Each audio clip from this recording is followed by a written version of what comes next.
Hello guys, it's been a while. A lot has happened for me and I got caught up in some personal matters. But this time I came back with a fresh start. Today's project is a dango earring. Dango is a sweet snack from Japan. It has this mochi-like texture that is made from sweetened rice flour. Plain white dango were eaten all year round, usually topped with sweet sauce or some sesame seeds.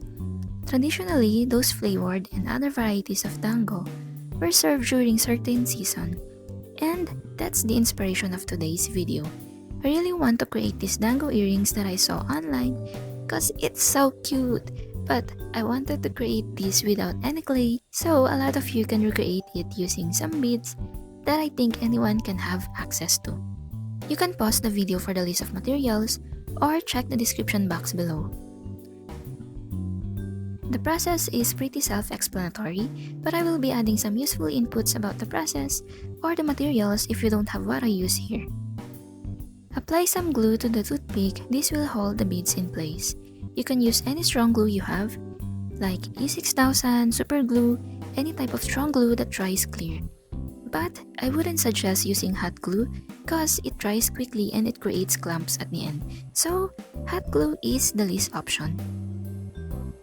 As you can see, every time I insert a bead, I slowly turn it to help the glue coat inside and prevent some buildup at the end.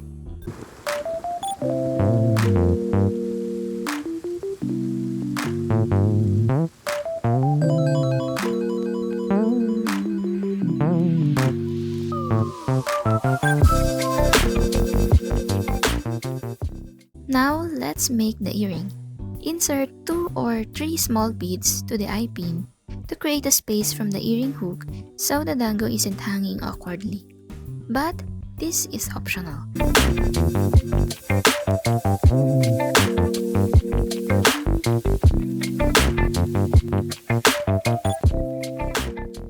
Finally, apply a generous amount of glue to the eye pin and push it to the beads.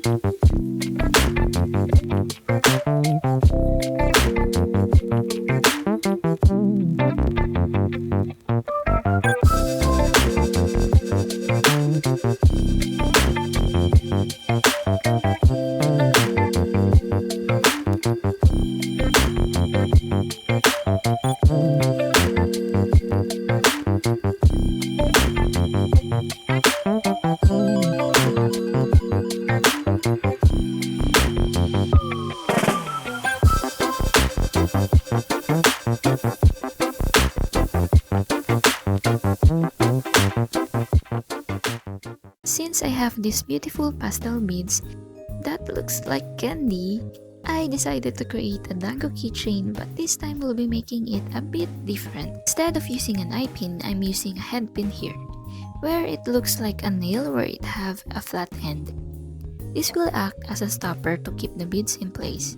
Loop the beads as usual, but this time insert another head pin from the bottom with the flat part positioned on each opposite side. This way, it will lock the beads in between. I think this is a better way to do this, but it's a bit tricky.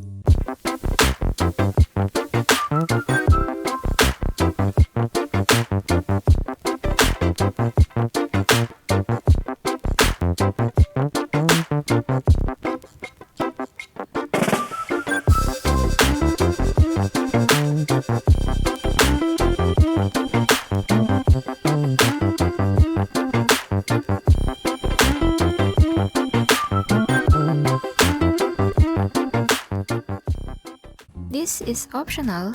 I painted the stick with white acrylic paint. You can skip this part.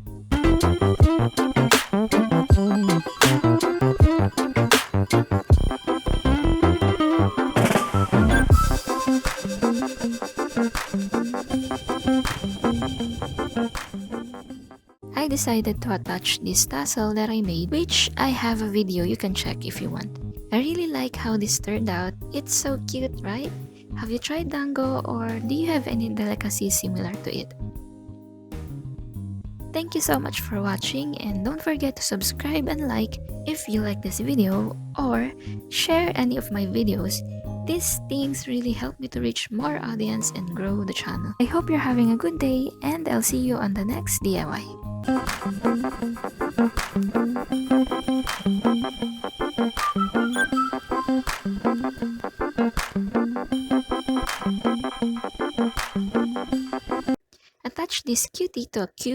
Attach this cutie to a keyring since I have these beautiful pastel beads that looks pastel.